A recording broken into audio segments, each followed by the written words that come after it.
Hello there, and welcome to the Sleepy Science Channel. Tonight, you are invited to let the day slip quietly behind you as we drift together into a gentle current of thought. The room around you is still, your breathing is steady, and here in this calm space we will wander slowly through ideas, carried along by science that is as soothing as it is fascinating. Tonight, we'll open a question as old as humanity and as modern as today's science. Could our planet itself be alive? Could the forests, oceans, air, and stone together form something greater than the sum of their parts? This is the idea of Gaia, a theory that sees Earth as a self-regulating, almost living system. If you enjoy these gentle journeys, I invite you to like and subscribe, or simply share your thoughts down in the comments. It helps others find their way here too, one sleepy soul at a time. Your presence here keeps this small corner of the world glowing softly, and I'm grateful you've joined in. Settle in, close your eyes if you wish, and let's begin this quiet exploration together. From the earliest days of human thought, people have looked upon the Earth with a sense of mystery and asked whether it might be alive. The ground beneath their feet gave them food, water, shelter, and every material they needed to survive. The sky above shifted with light and storm, the seasons turned, and forests seemed to breathe with growth and decay. To early humans, the planet was not an inert rock, but a presence. It changed, it moved, it responded, and it often seemed to possess moods of its own. When the rains came, crops flourished. When the rains failed, famine followed. This cycle of bounty and loss was far too powerful to ignore, and so the idea that Earth was alive, or at least animated by some great spirit, was a natural conclusion. Even without modern science, people could sense the rhythms and feedbacks of the natural world. These patterns suggested not just resources to be used, but a living being that they were part of, dependent on, and in dialogue with. Myths around the world reflect this ancient intuition. Many cultures imagined Earth as a mother, a goddess, or a great parent of life. In Greek mythology, Gaia herself was the primal Earth Mother who gave birth to the sky, the mountains, and the sea. Her body was the land, her breath the air, and her children the gods, titans, and creatures that filled the world. In Egypt, the earth was Geb, who lay beneath the arching sky goddess Nut, and together their embrace framed existence. Among the Norse, the giant Ymir's body was carved into mountains, seas, and soil, making the planet itself a being. In the Andean traditions, Pachamama, Mother Earth, was revered as a living entity responsible for fertility and balance. Across continents, from the Navajo to the Maori, from India's Bhumi Devi to Africa's earth spirits, there are echoes of the same vision, that the ground is not dead matter, but a mother who nourishes life and must be treated with care. Respect. These stories were not simply decoration. They expressed the recognition that humanity's fate was tied to the living rhythms of the world. Philosophical traditions also wrestled with this idea, often blending myth with rational observation. The Stoics of ancient Greece and Rome believed in a living cosmos suffused with pneuma, a vital breath or spirit. To them, the Earth was part of an interconnected whole, ordered by reason and animated by life. And on many indigenous traditions, the Earth was never separated from humanity or treated as lifeless. For example, in Native American cosmologies, rivers, mountains, and animals were regarded as relations rather than resources. The Haudenosaunee spoke of the Earth as a grandmother who provided for her children, while the Australian Aboriginal dreaming placed humans within the continuing story of a living land. In China, Taoist thought emphasized harmony with the natural order, recognizing the flow of energy between heaven, earth, and life. While these traditions varied widely, they shared a refusal to draw a hard line between living beings and the planet itself. To many cultures, the idea that Earth was alive was not metaphor but reality, woven into daily life and spiritual practice. This vision began to shift during the Enlightenment, when European thinkers increasingly framed nature in mechanical terms. The Earth, in this view, was a clockwork machine, intricate, predictable, and composed of inert parts. Descartes and others argued that the universe itself could be understood through reason and mathematics, without the need to invoke spirits or vital forces. The scientific revolution encouraged the idea that Earth was governed by laws, not by moods or personalities. While this perspective brought immense progress in physics, astronomy, and chemistry, it also hardened the sense that Earth was not alive, but rather an object to be measured, dissected, and controlled. At the same time, naturalists such as Buffon and later geologists like Hutton began to explore the immense age of the planet, describing it not in terms of divine origins, but as a physical system unfolding over deep time. In this way, the Enlightenment both narrowed and broadened human views of the Earth, stripping away its mythic life, but also revealing its vast and dynamic history. Yet even as mechanistic science advanced, other voices kept alive the sense of Earth's vitality. During the Romantic period of the 18th and 19th centuries, poets and naturalists described the world as a living presence that stirred emotions and imagination. Wordsworth spoke of a presence that disturbs me with the joy of elevated thoughts, found in nature's quiet power. Goethe saw nature as a dynamic organism, endlessly creative and self-renewing. Alexander von Humboldt, whose explorations of the Americas inspired generations, described Earth as a great web of interconnections, where plants, animals, climate, and geography all influenced each other in ways that suggested unity and purpose. To the Romantics, reducing Earth to a machine was to miss its essence. They felt its breath in the wind, its pulse in the tides, and its voice in the rustle of leaves. Their vision anticipated later scientific discoveries by insisting that nature was not a collection of parts, but a living whole. In the 19th century, science itself began to uncover evidence of deep interconnection. Geology revealed that mountains rose and eroded in cycles, shaping climate and ecosystems. Darwin's theory of evolution showed that life was not separate from Earth, but a product of its shifting landscapes and climates. The discovery of biogeochemical cycles hinted at planetary metabolism, nitrogen fixed by microbes, carbon cycling between atmosphere, ocean, and stone, water evaporating and condensing in endless rhythm. Scientists like Edouard Suess began to speak of the biosphere, the global sum of life interacting with land, air, and sea. By the late 19th century, the idea of an interconnected Earth was gaining traction. The planet was not simply a stage upon which life played out, but a participant in the drama, shaping life and being shaped in return. This growing recognition laid the groundwork for the systems thinking that would emerge in the 20th century. As knowledge of ecology, climatology, and microbiology expanded, scientists saw more clearly how feedback loops connected every scale, from microbes in the soil to global climate patterns. Telecommunication and global data sharing allowed humanity to study the Earth as a whole system for the first time.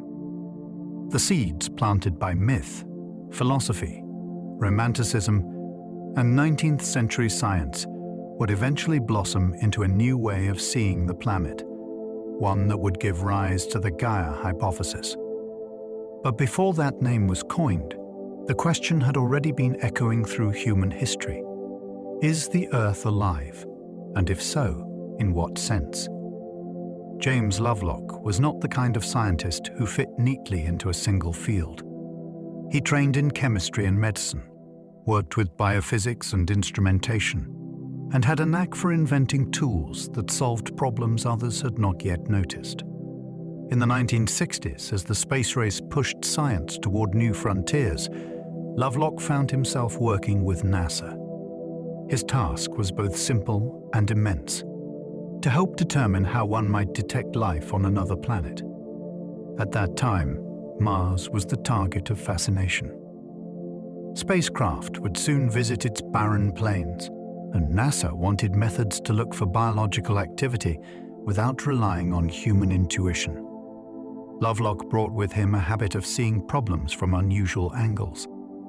Instead of asking what kinds of microbes might live on Mars, he asked what signs of life one should expect in a planet's atmosphere. A living world, he reasoned, would not allow its air to drift into chemical equilibrium. This was the key moment of insight. When Lovelock studied Earth's atmosphere, he realized it was profoundly unstable in chemical terms. Oxygen, methane, and nitrogen coexisted in amounts that should not persist without constant replenishment. If Earth were lifeless, its atmosphere would have long ago settled into a stable but inert mixture, much like Mars or Venus. Yet instead, Earth's air was in a perpetual state of disequilibrium. Something was maintaining it, something active. To Lovelock, the explanation was simple and radical. Light itself, spread across the biosphere, was regulating the composition of the atmosphere. It was as though the planet had its own metabolism, inhaling and exhaling gases, keeping the surface conditions within a narrow range favorable to living things. This insight turned the search for life outward as well as inward. If one could detect disequilibrium in the atmosphere of a distant planet, perhaps that would serve as a signature of life itself.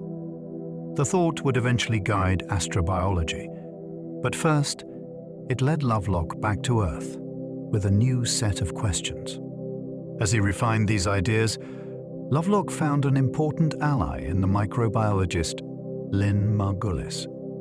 Margulis was herself no stranger to bold thinking.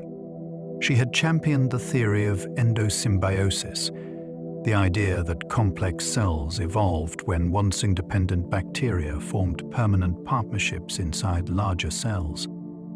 At first, her work was dismissed, but in time it became one of the foundational insights of modern biology. When she encountered Lovelock's ideas about planetary regulation, she recognized a similar boldness and potential. Together, they explored the possibility that life did more than adapt passively to its environment.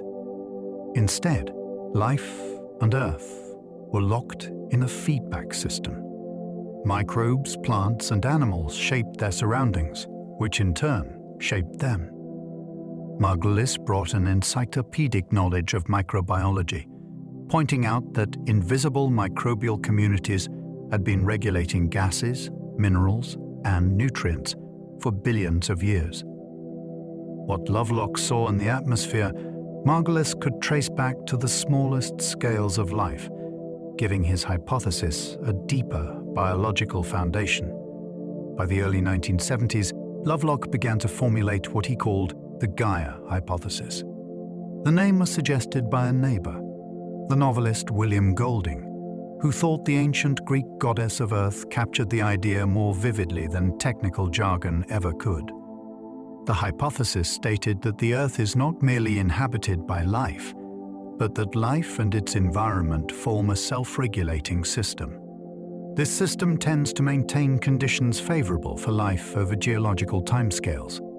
Put more simply, Earth behaves as though it were a living organism, adjusting and stabilizing its climate and chemistry. This did not mean Earth was conscious or that it had intentions, but it did suggest that the sum of all life could act as a regulatory network.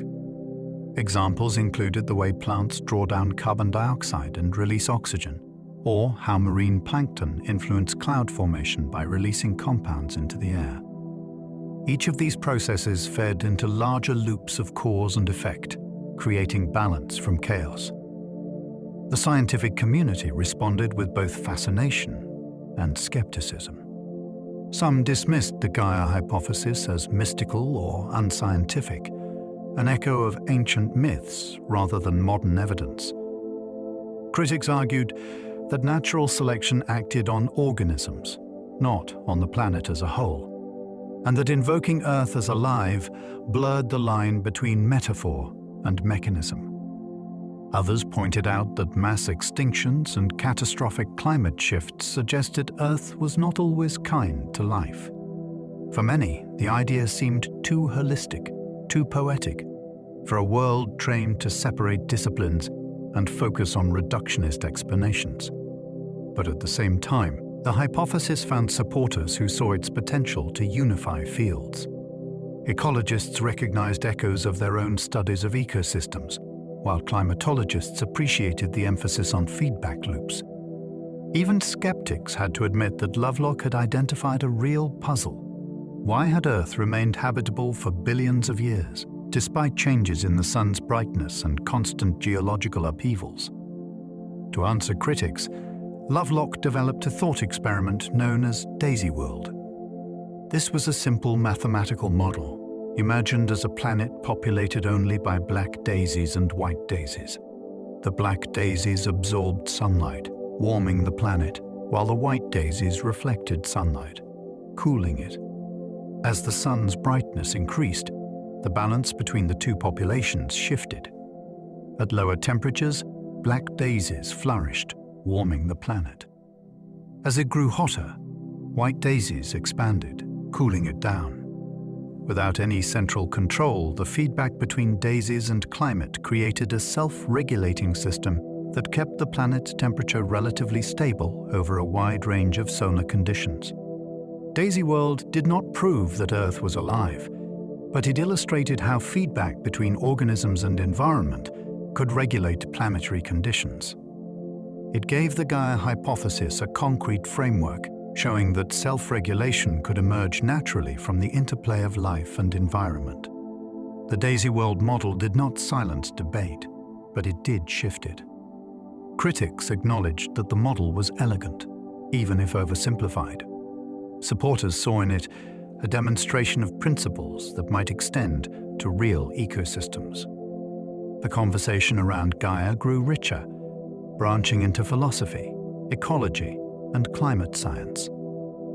Some researchers proposed that while Earth might not be literally alive, the hypothesis offered a valuable way to frame questions about planetary stability. Others argued that the idea could inspire dangerous complacency, as though Gaia would always repair human damage. Lovelock and Margulis insisted that Gaia was not benevolent or protective in any moral sense. It was simply a system of feedbacks, capable of stability, but also of collapse if pushed too far. By the late 20th century, the Gaia hypothesis had become more than a scientific proposal. It was a touchstone for debates about life, environment, and the nature of the planet itself, a vision that would influence Earth system science, climate studies, and even the search for life beyond Earth. The atmosphere is sometimes described as a skin of air wrapped around the planet, but that image is too static. In truth, it functions more like a set of lungs, inhaling and exhaling in endless cycles.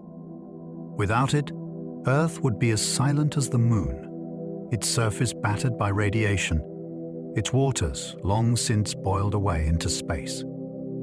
Instead, this fragile veil sustains life. From the ground it appears immense and infinite, a sky stretching without end, yet from space it is revealed as thin and delicate, a pale blue halo rising only a few tens of kilometers before fading into blackness. This thinness is deceptive, because within it lies the machinery of weather, the cycling of gases, and the rhythms of breath shared by every creature. Each inhalation we take connects us to forests across the globe, to plankton adrift in the sea, to microbes in the soil. The air is alive with motion, streaming in currents, folding into storms, settling into calm. It ties together every living being, a global breath uniting the many into one. When scientists describe the atmosphere's composition, the numbers seem simple. Nearly 4/5 nitrogen, a fifth oxygen, with traces of argon, carbon dioxide, water vapor, and other gases. Yet these proportions are not the default state of a planet. They are the outcome of billions of years of interaction between life and environment. Oxygen is the most striking example. It is highly reactive, meaning it should vanish quickly by combining with rocks and gases, as it has on Mars and Venus. But on Earth, it is continually replenished, held steady at levels suitable for breathing. Methane offers a similar puzzle. Released by microbes, it has a short lifetime in air, destroyed by reaction with oxygen, yet it remains present. Carbon dioxide, too, is controlled within bounds narrow enough to prevent runaway freezing or heating. This mixture is a state of disequilibrium, a chemical tension that requires constant maintenance. If Earth were lifeless, its air would look inert, stable, and unchanging. The fact that it does not is a signature of life's presence on a planetary scale. To understand how life shapes the atmosphere, we must go back into deep time. Early Earth, more than 3 billion years ago, was a place of volcanic gases, rich in carbon dioxide, methane, and nitrogen, with almost no oxygen. Into this world came the cyanobacteria, tiny architects of transformation. Through photosynthesis, they began splitting water molecules, releasing oxygen as waste. At first, this oxygen-rusted iron dissolved in the oceans, staining ancient rocks red. Only after the iron was exhausted did oxygen accumulate in the air, triggering what is now called the Great Oxidation event around 2.5 billion years ago. This shift was catastrophic for many anaerobic microbes which found oxygen poisonous, yet it opened new evolutionary pathways. Organisms able to harness oxygen's energy could grow larger and more complex. Later, vast forests of the Carboniferous era drew down carbon dioxide and enriched the air with oxygen, raising its concentration so high that giant insects and amphibians flourished. Each chapter of life's story rewrote the chemistry of the atmosphere, and in turn, the new atmosphere reshaped the path of evolution. The atmosphere's behavior cannot be separated from the oceans and the land. Together, they form an interwoven system of feedbacks. Consider the global carbon cycle. Plants and phytoplankton absorb carbon dioxide through photosynthesis, storing energy and releasing oxygen. Animals, fungi, and microbes consume this energy, releasing carbon dioxide again through respiration. In the oceans, plankton blooms draw carbon from the air. Some of this sinks to the sea floor as organic matter, removing carbon dioxide for thousands of years. Marine organisms also release sulfur compounds that rise into the air and act as nuclei for clouds, which reflect sunlight and influence climate. On land, forests transpire vast amounts of water vapor, seeding rain clouds and shaping local weather patterns. Even seemingly small processes matter. A decaying leaf releases carbon dioxide, a termite mound emits methane, a wetland exudes nitrous oxide. Multiply these countless exchanges by the billions, and the atmosphere emerges not as an independent layer, but as the integrated breath of the biosphere. The regulation of climate depends heavily on these atmospheric feedbacks. Greenhouse gases trap heat, preventing Earth from freezing. Too few, and the world becomes icy too many, and it risks overheating.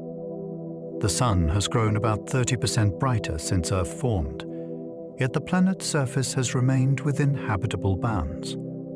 How? Gaia offers an explanation.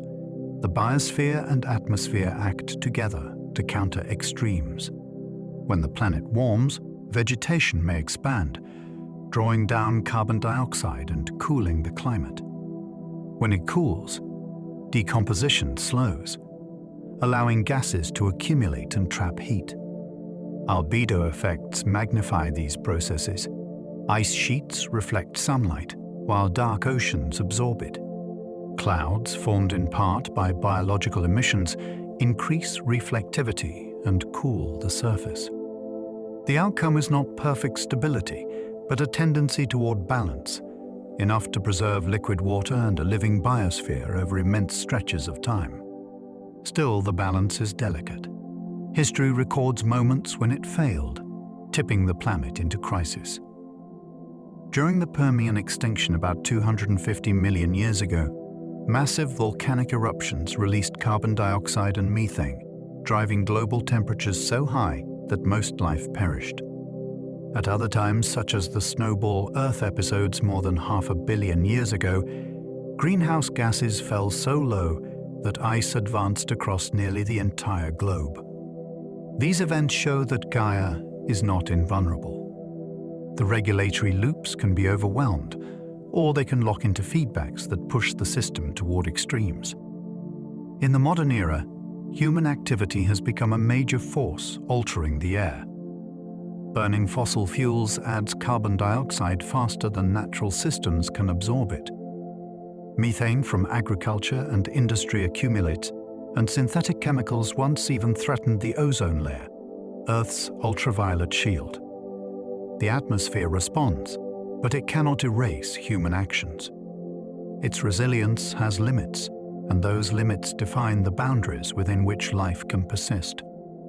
As we step back and look at the atmosphere through Gaia's lens, it becomes clear why Lovelock compared it to a living breath.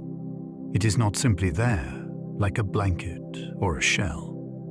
It is maintained, tuned, and renewed by the ceaseless activity of life.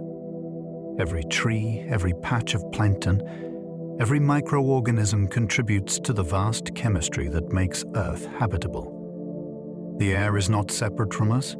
It is part of us, as intimate as the breath we take each moment.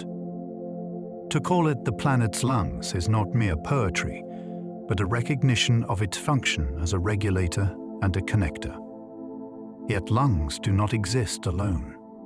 They are part of a circulatory system, pumping oxygen into blood and carrying it through a body. So too with Earth.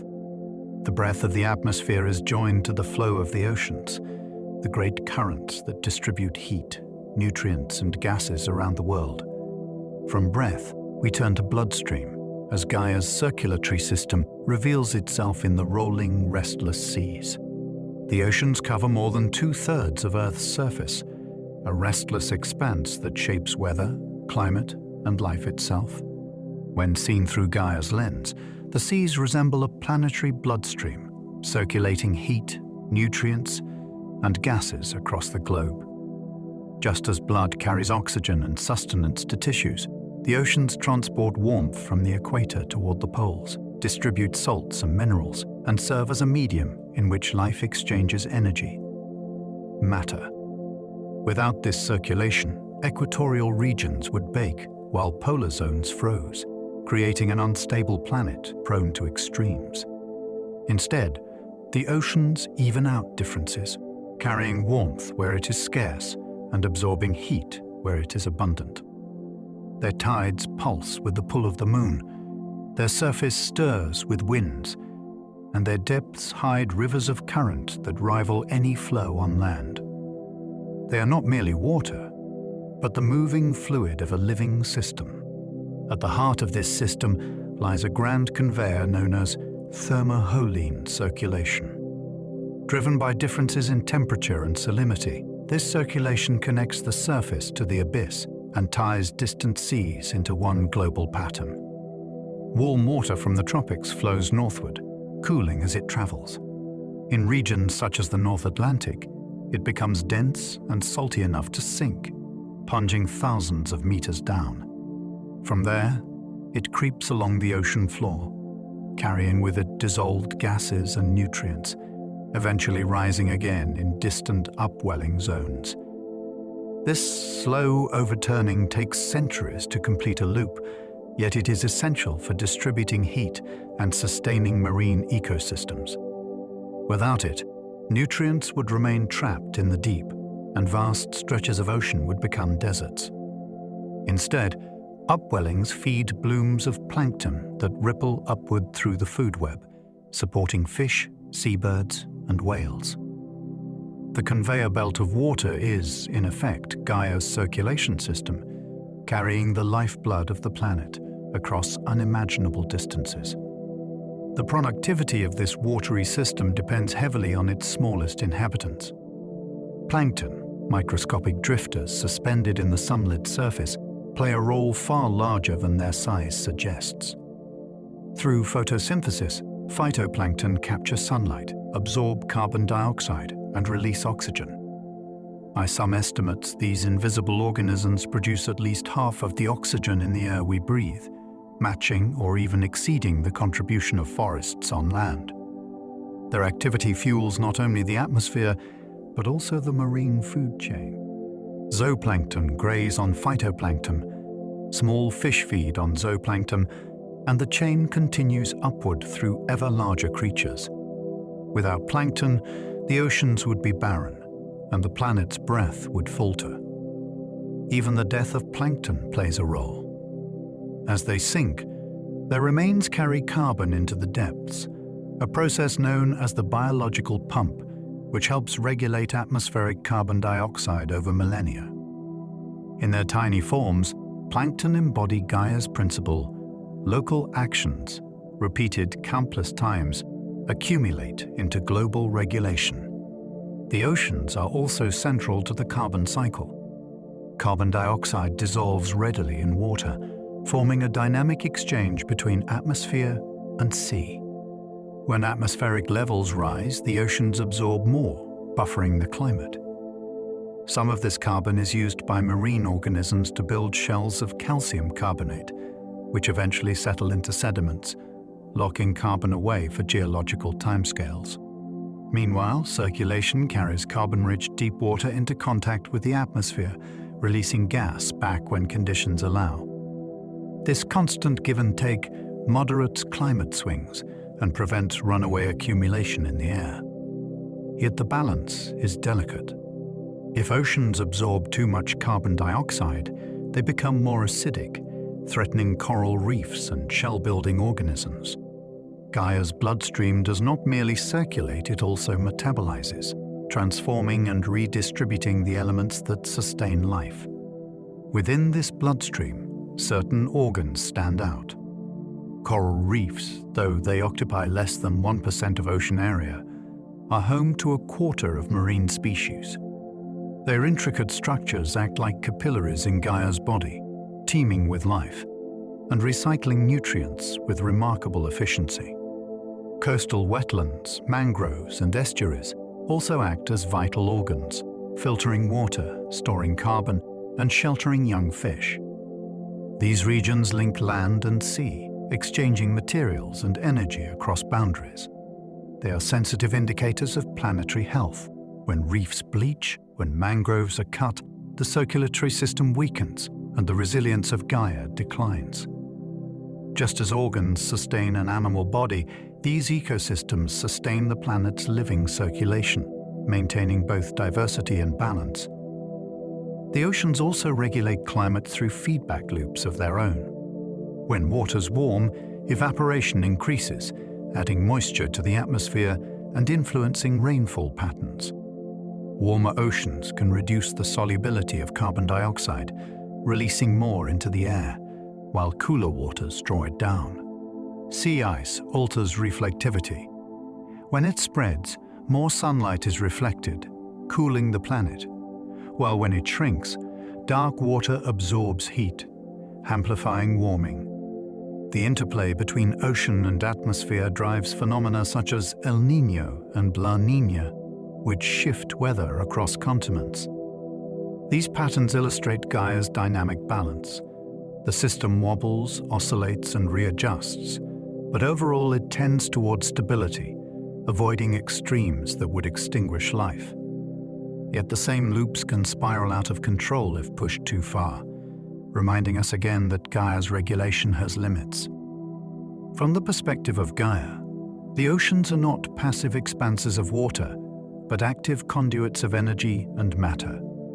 They bind the planet into a single system, distributing heat, sequestering carbon, producing oxygen, and sheltering life. To call them Earth's bloodstream is more than a metaphor. It captures their role as circulating lifeblood, without which the planet would falter.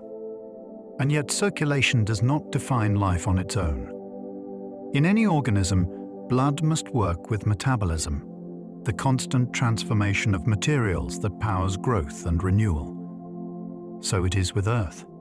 Beneath the moving seas lies the solid body of rock and fire, the lithosphere and mantle, where plate tectonics and volcanoes provide energy and nutrients, recycling the raw materials of life. Having traced the breadth of the atmosphere and the circulation of the oceans, we now turn to Earth's metabolism, to the fiery processes of geology that pulse beneath our feet. Beneath the oceans and the atmosphere lies Earth's solid body, the lithosphere, which acts as both skeleton and metabolic furnace. On the one hand, it provides the structure on which landscapes rise and ecosystems grow. On the other, it drives the cycling of heat and materials that fuel the surface environment. Unlike the rigid skeleton of an animal, Earth's lithosphere is dynamic, moving and reshaping itself over time. Its rocky crust carries the continents and ocean basins, but it is constantly reworked by processes that draw energy from the hot mantle below. Heat left over from planetary formation, combined with the decay of radioactive elements, keeps the interior active. This inner energy escapes through volcanoes, geysers, and mid-ocean ridges, while tectonic plates shift and collide above. In Gaia's metabolism, the lithosphere is not inert matter. It is the deep machinery that regulates long-term cycles of carbon, nutrients, and climate. Without it, the surface would stagnate, the atmosphere would drift, and the oceans would fall out of balance. Plate tectonics is central to this metabolism, functioning almost like a planetary heartbeat. The continents ride on massive plates of lithosphere that float atop the semi-fluid asthenosphere. These plates move only a few centimeters per year, yet over millions of years they reshape the face of the world. Where plates diverge, new crust forms as magma rises, creating mid-ocean ridges and volcanic islands. Where plates converge, crust sinks into the mantle, recycling materials and driving mountain building. The shifting plates regulate ocean circulation by altering the positions of continents, opening and closing seaways, and raising barriers that redirect currents. They also recycle essential gases. When oceanic crust is subducted, it carries with it carbonates and organic matter that eventually release carbon dioxide back into the air through volcanic eruptions. This cycle is slow, measured in millions of years, but it provides a long-term thermostat for the planet. Plate tectonics ensures that carbon is neither permanently trapped in rocks nor lost entirely, but circulated in a steady rhythm that stabilizes climate over deep time. Volcanoes are the most dramatic surface expression of this metabolic process. When magma rises and erupts, it spews carbon dioxide, sulfur compounds, and minerals into the air. While catastrophic in the short term, these eruptions play an essential role in recycling. Carbon buried in sediments is returned to the atmosphere, balancing the drawdown from weathering and photosynthesis. Volcanic ash enriches soils with nutrients, fostering plant growth and renewing ecosystems. Hydrothermal vents at mid-ocean ridges release a stream of minerals that feed chemosynthetic bacteria, forming the base of entire food webs independent of sunlight. Volcanoes are not accidents or scars upon the planet. They are organs of Gaia's metabolism, releasing pressure, balancing chemistry, and fertilizing life. Their eruptions may cause destruction locally, but globally they sustain cycles without which the biosphere could not endure. The opposite side of this exchange is weathering, the slow breakdown of rocks under the influence of rain, wind, and biological activity. When mountains rise through tectonic collisions, they expose fresh rock to the atmosphere. Rainwater, slightly acidic with dissolved carbon dioxide, reacts with minerals, locking carbon into carbonate compounds that wash into the sea. Over geological timescales, this process draws down atmospheric carbon dioxide, cooling the planet. When tectonic uplift slows and weathering decreases, carbon dioxide builds up again through volcanic outgassing, warming the climate. The balance between these processes has kept Earth's temperature within a habitable range for billions of years. Mountains, then, are more than scenic features. They are regulators, part of Gaia's metabolic system for adjusting climate. Their erosion is not decay, but contribution, ensuring that gases, minerals, and nutrients continue to cycle between rock, air, and sea. Geological timescales are difficult to grasp, yet they are essential to Gaia's regulation. Human lifetimes span decades, civilizations last centuries, but Earth's metabolic cycles unfold across millions of years. During that time, continents drift, mountain ranges rise and wear away, and carbon shifts between air, ocean, and stone many times over. The sun itself has brightened by a third since Earth's birth, yet plate tectonics and weathering have compensated, preventing runaway heating. These deep processes reveal how the lithosphere underpins climate stability. While shorter-term feedbacks in the atmosphere and oceans smooth out fluctuations, the lithosphere provides the slow, steady rhythm of regulation. Without it, carbon dioxide might accumulate unchecked, driving a runaway greenhouse effect, or it might vanish into stone, leaving a frozen wasteland. Geological metabolism is therefore Gaia's most patient and enduring regulator, a reminder that planetary health depends on timescales beyond human perception. Yet geology and biology are not separate. The biosphere and geosphere interact constantly, forming feedbacks that bind life to stone.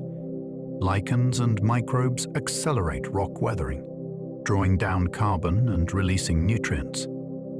Plants extend roots that fracture bedrock, increasing erosion and soil formation.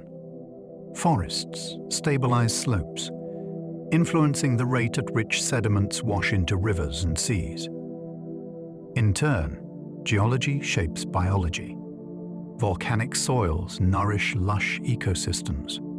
Mountain ranges channel rainfall, determining the spread of forests and deserts. Ocean basins and continental shelves set the stage for marine life. Over time, life has altered geology in profound ways. Stromatolites built by cyanobacteria helped oxygenate the atmosphere. Vast forests of the Carboniferous buried carbon and altered rock formation. Coral reefs and shell-building organisms have constructed layers of limestone that now form towering cliffs. Earth's geology is not a lifeless backdrop, but a partner in Gaia's metabolism, responsive to life, even as it shapes life's possibilities. Having traced this metabolism, we see Earth not as static rock, but as a living body with deep processes that pulse beneath the surface.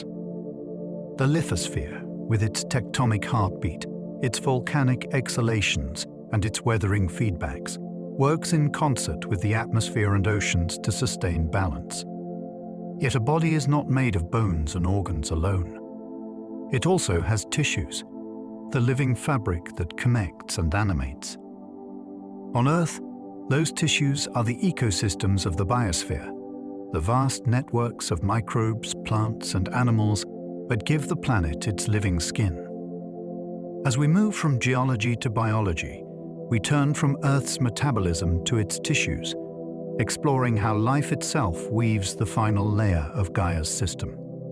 The biosphere is often pictured as a thin film of life clinging to the planet's surface, but through Gaia's perspective, it resembles something more like tissue, the connective living fabric that covers and fills a body.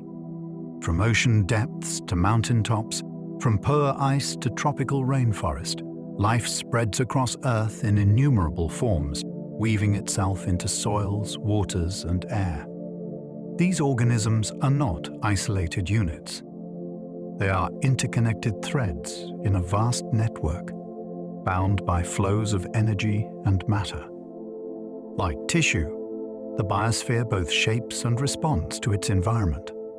It protects, regulates, repairs, and adapts. Just as skin regulates temperature and organs filter waste, ecosystems regulate gases, nutrients, and water, maintaining balance across the whole.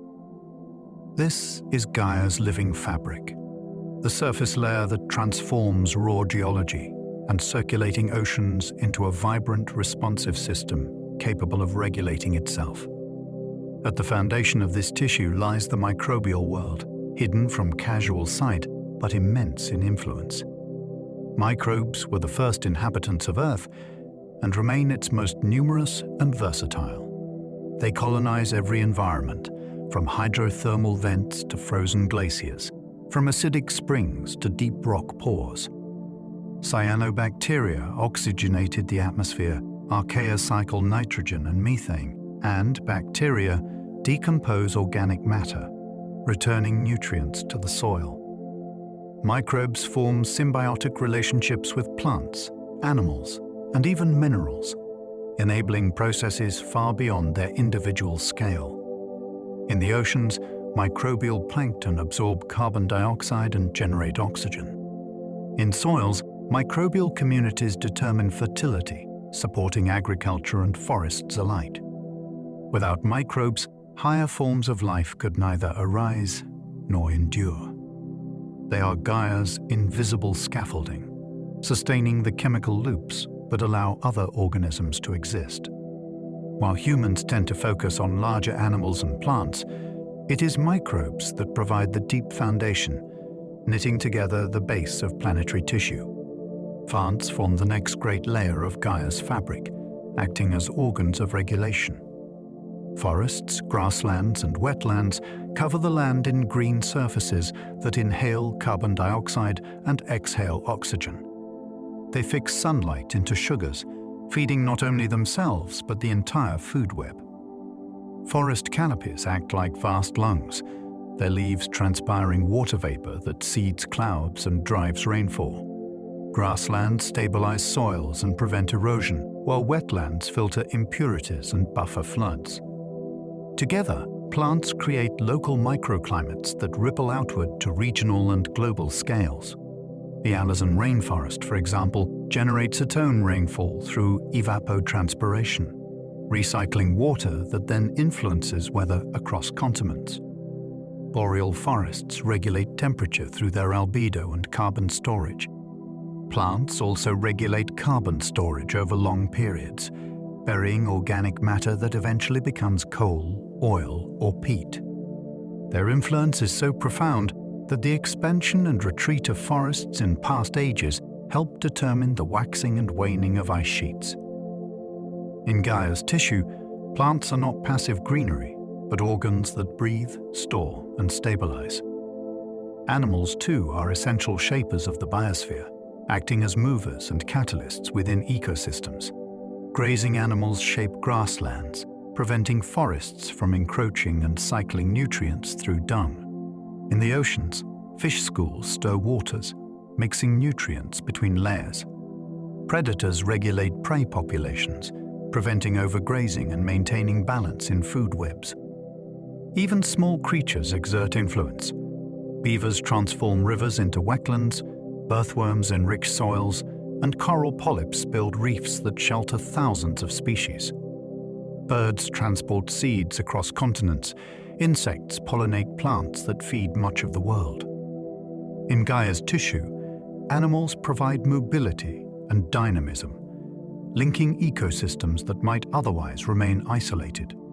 Their migrations carry energy across biomes, connecting oceans to land, tropics to poles. Their animals represent a small fraction of biomass compared to microbes and plants.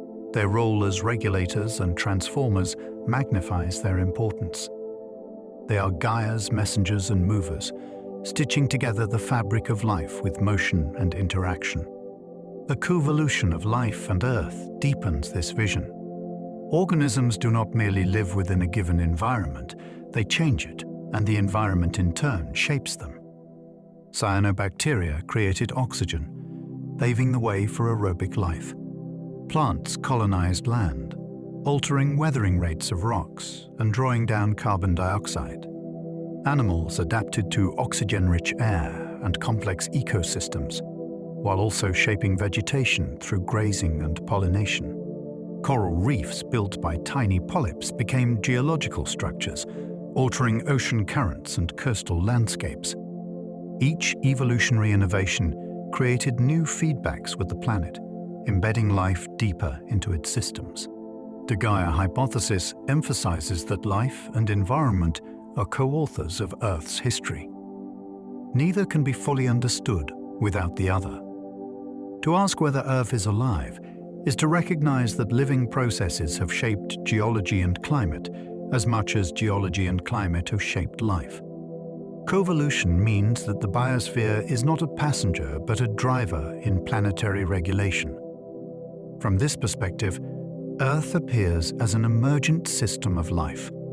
No single organism controls the atmosphere, the oceans, or the climate.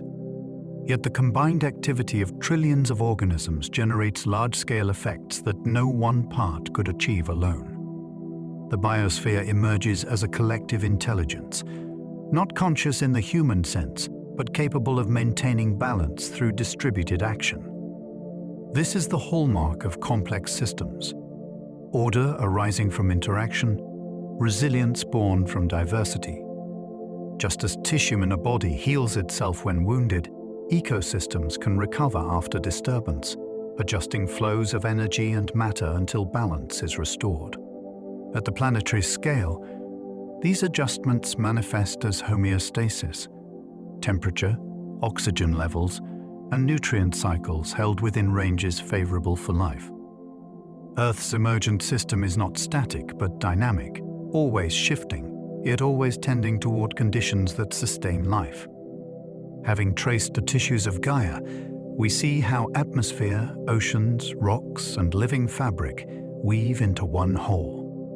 Microbes, plants, and animals are not isolated actors, but tissues of a single planetary body, working in concert to regulate and sustain. From microbes in the soil to whales in the sea, from forests to grasslands, the biosphere forms Gaia's living skin. Yet a body composed of tissues and organs requires something more to be truly alive: the capacity for feedback and balance, the maintenance of internal conditions despite external change. This is the concept of homeostasis.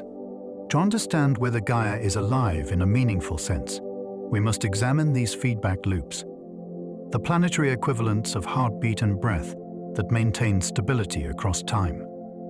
Homeostasis is a word borrowed from biology, describing the ability of an organism to maintain internal stability despite external change. In the human body, it means keeping temperature, pH, and salt balance within narrow ranges, adjusting through mechanisms such as sweating, shivering, or altering heart rate. The concept is central to the definition of life. An organism that cannot regulate its internal conditions is vulnerable to collapse. When applied to the Earth as a whole, homeostasis suggests that the planet might act in a similar way, stabilizing its climate and chemistry over long stretches of time. This does not imply consciousness or intent. Just as a thermostat regulates a house without awareness, homeostasis arises from feedback loops that link processes together. In Gaia Theory, the atmosphere, oceans, rocks, and biosphere interact to maintain conditions favorable to life, not perfectly, but often enough to preserve habitability over billions of years. To understand these feedbacks, it is useful to distinguish between negative and positive loops. Negative feedback counteracts change, stabilizing a system. When body temperature rises, sweating cools it, preventing runaway heat. Positive feedback amplifies change, driving systems away from balance. Melting ice, for instance, exposes darker surfaces that absorb more sunlight, leading to further melting. Earth's systems contain both types, sometimes working together, sometimes competing. Negative feedback tends to preserve conditions, while positive feedback can push them toward tipping points. Gaia's stability depends on the interplay between the two. Too much negative feedback, and the system becomes rigid, unable to adapt. Too much positive feedback, and it spirals out of control. The resilience of Earth emerges from a balance that allows change while still pulling the system back toward habitable ranges. Examples reveal how powerful these loops can be. One of the most studied is the ice albedo feedback. Ice and snow reflect most of the sunlight that strikes them, keeping polar regions cool. When temperatures rise and ice melts, darker land or water is exposed, absorbing more heat and accelerating warming. Conversely, when temperatures drop, ice expands, reflecting more sunlight and driving further cooling. This is a positive feedback loop, capable of amplifying small changes into global shifts such as ice ages or warming periods. Vegetation offers another case. Forests absorb carbon dioxide, release water vapor, and influence rainfall. When forests expand, they cool climate by storing carbon and increasing cloud cover. When they shrink, carbon dioxide rises, warming the atmosphere and reducing rainfall, which in turn suppresses further growth. This vegetation-climate feedback has shaped ecosystems throughout history and continues to play a major role today. Other examples include ocean circulation, where salinity and temperature affect currents, which in turn influence climate and ice cover. Each loop, whether positive or negative, connects local processes to global outcomes. Despite the presence of destabilizing feedbacks, Earth's long-term history shows remarkable stability in temperature and atmospheric composition. Over 4 billion years, the Sun's brightness has increased by about 30%, yet Earth has remained within the narrow bounds that allow liquid water. This suggests powerful regulatory mechanisms at work. Carbon dioxide levels have risen and fallen, but not so far as to freeze or boil the oceans permanently. Oxygen has fluctuated, but it has not disappeared since it first accumulated 2.5 billion years ago. Methane has waxed and waned, yet life has persisted. Models show that weathering of rocks combined with biological activity acts as a long-term thermostat. When the planet warms, weathering accelerates, drawing down carbon dioxide and cooling the climate. When it cools, weathering slows, allowing volcanic outgassing to rebuild greenhouse gases. This geochemical feedback works over millions of years, while biological processes provide shorter-term regulation. The outcome is a layered stability, with fast, medium, and slow loops, working together to hold conditions steady enough for life to thrive. But stability has not always been perfect. The fossil record documents several moments when balance was lost, leading to mass extinctions. During the Permian period, massive volcanic eruptions released enormous amounts of carbon dioxide and methane, driving temperatures so high that more than 90% of species perished. Positive feedbacks amplified the warming as dying forests released carbon and warming oceans expelled methane. In other eras, cooling feedbacks plunged the planet into deep ice ages, threatening survival.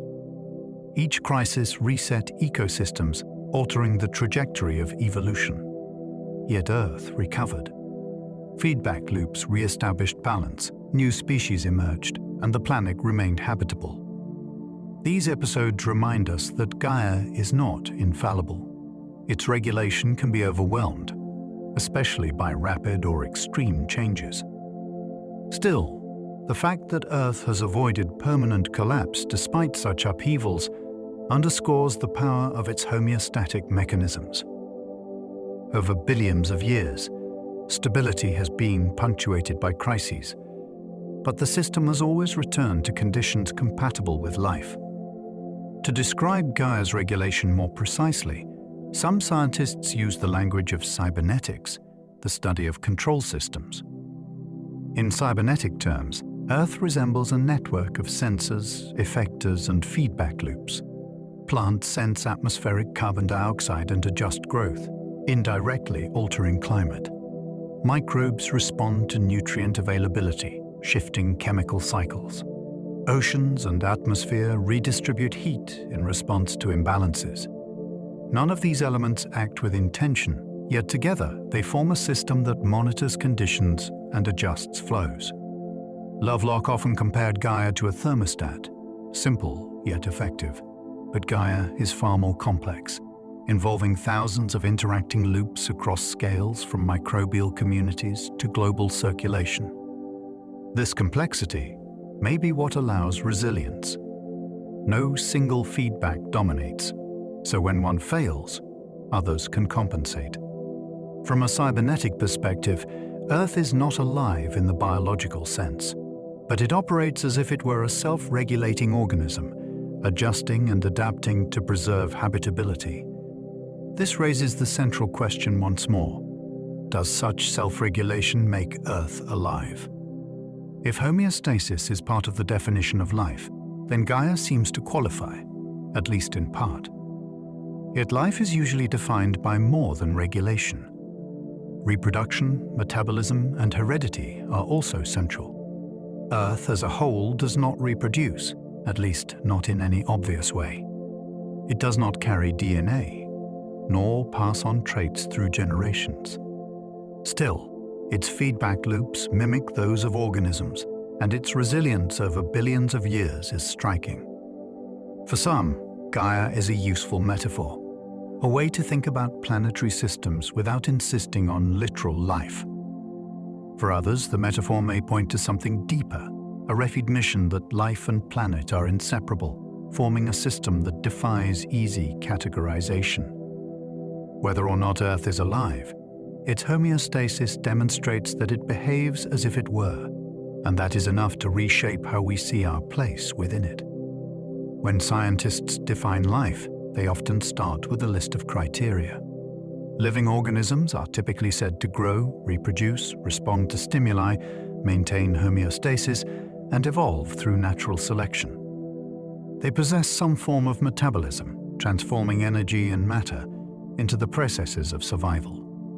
Many definitions also include cellular organization and the presence of genetic information, usually encoded in DNA or RNA. These criteria work well when applied to bacteria, plants, or animals. But when the question shifts to Earth itself, the boundaries blur. The planet does not fit neatly into any category, yet it displays patterns that resemble many of these traits.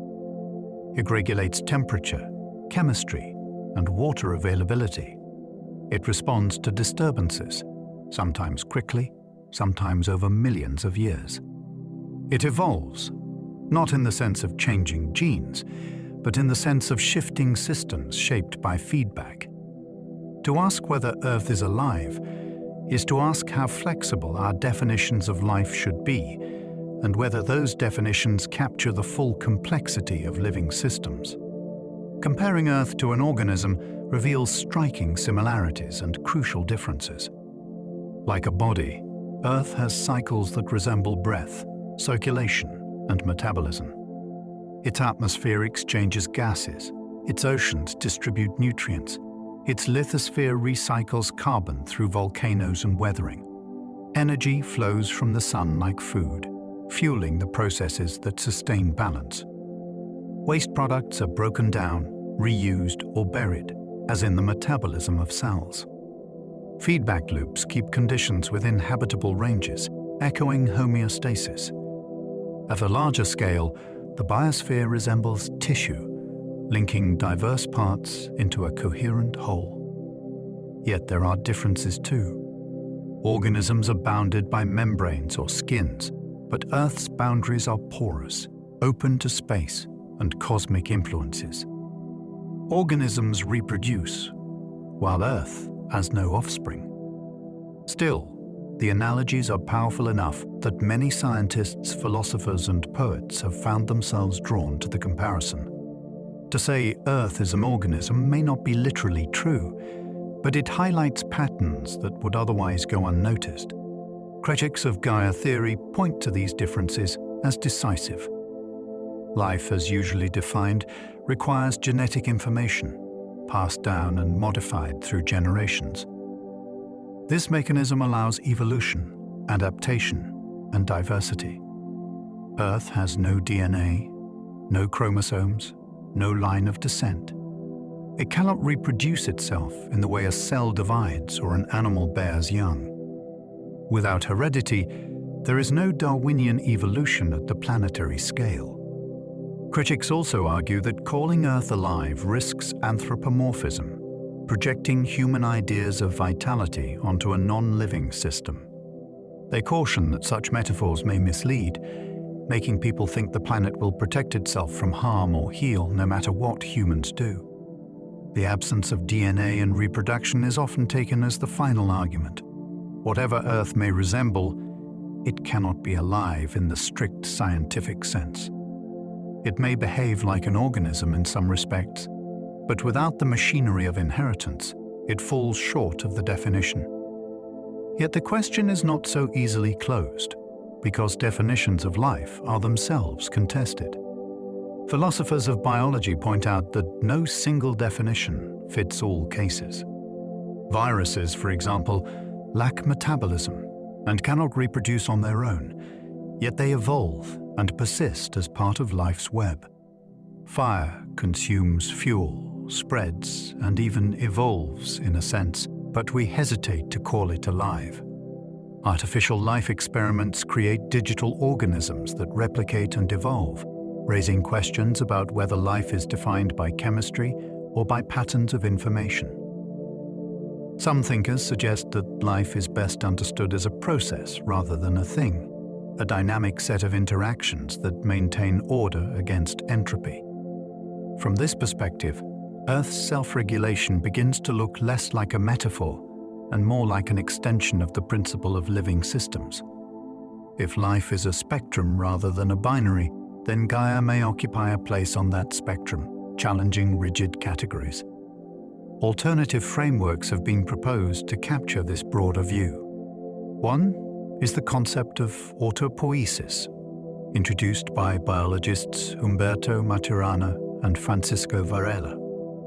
Autopoiesis refers to a system capable of producing and maintaining itself through internal processes. A cell is autopoietic. It builds its components, repairs itself, and maintains its boundary. Some argue that Earth also fits this description. It cycles elements, repairs imbalances, and maintains boundaries such as the magnetic field that shields it from solar wind. Complexity theory offers another approach, emphasizing the emergence of order from interactions among many parts. From this perspective, life is what happens when complexity crosses a threshold, creating new properties not reducible to the components alone. Earth's climate, biosphere, and geology form such a complex system, giving rise to stability and resilience beyond the sum of individual processes. In both frameworks, Gaia does not need DNA or reproduction to be considered alive in a functional sense. It needs only to demonstrate self-production, adaptation, and emergence. Still, many scientists prefer to treat Gaia as a metaphor rather than a literal organism. As metaphor, it unifies thinking across disciplines, encouraging ecologists, geologists, climatologists, and biologists to see connections. It captures the intuition that life and planet are inseparable, that one cannot be understood without the other. As literal claim, it remains controversial, stretching definitions of life beyond recognition. Perhaps the value lies not in deciding once and for all, but in exploring the tension between metaphor and reality. Seeing Earth as alive may not satisfy strict definitions, but it provokes questions, sparks research, and reshapes our imagination of the planet. It reminds us that Earth is not a backdrop, but an active participant in its own story. Whether Gaia is truly alive may be less important than the insight gained by treating it as if it were. As we move into the modern age of science, the metaphor continues to influence research and discovery. Gaia Theory has inspired Earth system science, climate modeling, and even the search for life beyond our planet. It has shifted the focus from isolated mechanisms to feedback networks, from local processes to global patterns. Whether literal or figurative, Gaia has become a framework for thinking about planetary health and resilience. The debate over its status as life or metaphor remains unresolved, but its influence is undeniable. Having explored the definitions and arguments, we now turn to the practical applications, how Gaia shapes modern science, and how it helps us understand the future of Earth in a time of rapid change. The second half of the 20th century saw the emergence of a new scientific field that aligned closely with the themes of Gaia Theory. This field became known as Earth System Science. Instead of treating geology, climatology, oceanography, and biology as separate disciplines, Earth System Science sought to integrate them, recognizing that processes on the planet are deeply interconnected. Researchers began to speak not only of rocks, air, and water, but of systems that coupled them into a single whole. Satellites provided global views of weather and vegetation. Computers enabled simulations that linked atmosphere, ocean, and biosphere. In this context, Gaia Theory found resonance. It suggested that the planet itself was best understood as a complex system with feedbacks, thresholds, and emergent behaviors. While many scientists remained cautious about calling Earth alive, the language of systems made Gaia's insights more palatable. Earth system science provided a rigorous framework within which some of Gaia's central ideas could be explored and tested. Climate modeling was one of the earliest areas to reflect Gaia-inspired thinking. Early models focused mostly on physical processes such as greenhouse gases and radiation. But as they developed, biotic feedbacks were included: forests affecting rainfall, plankton influencing cloud formation, soils exchanging carbon with the air. These additions revealed how profoundly life shapes climate. For example, models showed that the expansion of vegetation in northern latitudes could amplify warming by darkening land surfaces, while tropical forests could counterbalance warming by absorbing vast brushed amounts of carbon dioxide. Ocean plankton, through their release of dimethyl sulfide, were found to seed clouds, altering planetary albedo. Each of these mechanisms echoed the Gaia principle: life interacting with environment to regulate conditions. Climate models are now central to predicting the trajectory of global warming, and they depend on incorporating biological as well as physical feedbacks.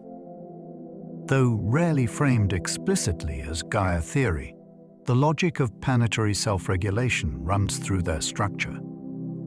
At the core of Earth system science lies the study of biogeochemical cycles, the great circulations of matter and energy that link living and non-living realms.